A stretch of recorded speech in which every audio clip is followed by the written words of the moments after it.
चौक कर्जत राज्यमार्गावर अपघातांची मालिका थांबायचं नाव घेत नाहीये. महिन्याला सरासरी 3 ते 4 बळी घेणारा हा रस्ता आता वाहन चालकांसाठी मृत्यूचा सापळा बनलाय.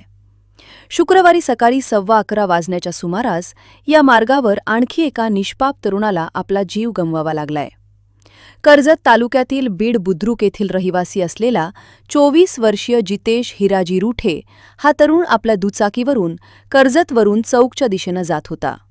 दरम्यान खालापूर पोलीस ठाण्याच्या हद्दीत भिलवले गावाजवळ समोरून येणाऱ्या एका भरधाव डंपरनं जितेशच्या दुचाकीला जोरदार धडक दिली. ही धडक इतकी भीषण होती की जितेशच्या डोक्याला गंभीर दुखापत झाली आणि त्याचा जागीच मृत्यू झाला.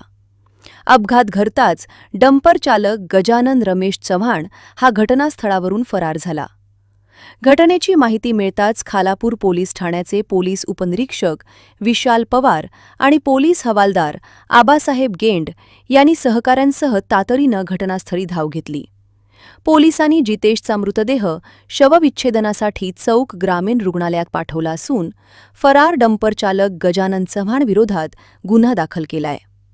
या अपघातामुळे कर्जत चौक मार्गावरील अवजड आणि बेफाम वाहतुकीचा प्रश्न पुन्हा एकदा ऐरणीवर आला असून स्थानिक प्रशासनानं यावर तात्काळ नियंत्रण आणावे अशी मागणी आता नागरिकांमधून केली जात आहे.